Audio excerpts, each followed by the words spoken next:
Hey everyone, so over the weekend I got this in the mail. This is a Primal Run Discmania Enigma.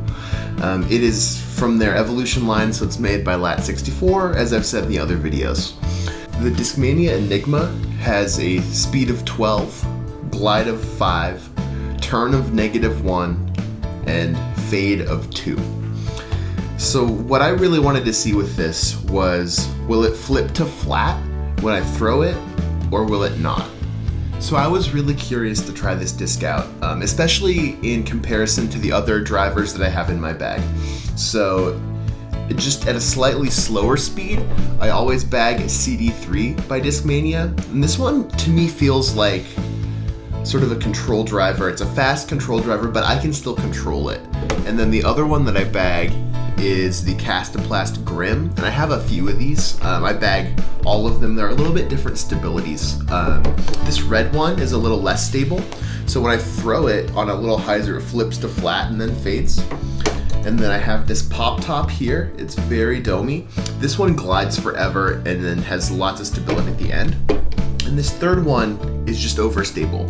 One thing that I was curious about with this disc is whether my arm speed could handle it or not. So I can push a disc out to 375 with maybe one of my Westside Kings going basically max distance. So I wanted to see what this could do in comparison, because this is a little bit more stable than that. I have read though that people say these are kind of understable, and honestly I didn't find that to be true. At least for my arm speed, it was pretty stable. Maybe it needs to beat in more, but it was stable. Alright, so first what I'm going to show you is some footage that I took at a course nearby. I played Camp Sakani today, and I threw it off the tee basically on every hole just to see what it flies like. So hyzer release here. It holds the hyzer. It went for a long ways. That was about 344 feet according to UDisc on a controlled shot. Alright, so some of the time the Enigma flips to flat. It just depends on the severity of my hyzer release. So here's a flat release, really low. Had a nice skip.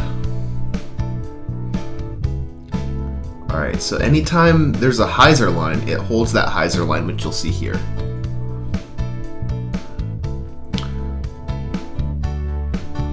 Alright, I threw that a little more flat, and it was a good shot, hit a tree. And next, I'm going to throw the Enigma with my 3 Grym and see sort of what the differences are and how they compare.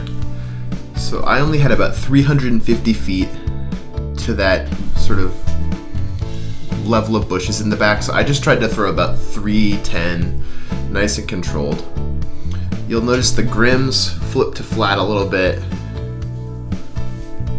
This one will hold a hyzer line. And this disc, I put more anhyzer on it, so it got a little bit more of a full flight, but it's most similar to that purple Grym. And forehand, these are going from 270 to 285.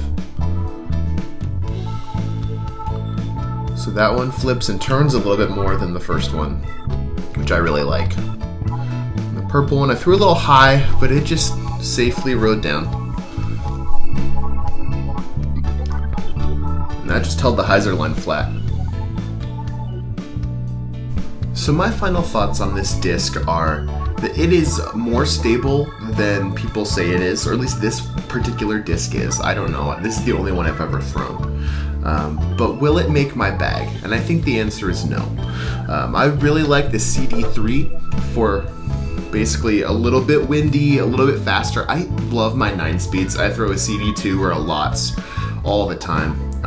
So this is a nice bump up from that. And if I feel like I have a wide open fairway, sort of full send, I really like the Gryms. And I have 3 different stabilities here, so I bag all of these and they are good at different things. And I think the Enigma, as fun as it is, just doesn't fit a spot in my bag. Is it a good disc? Yeah. Will it make my bag? No. Alright, that is all I have for you. Thanks, everybody.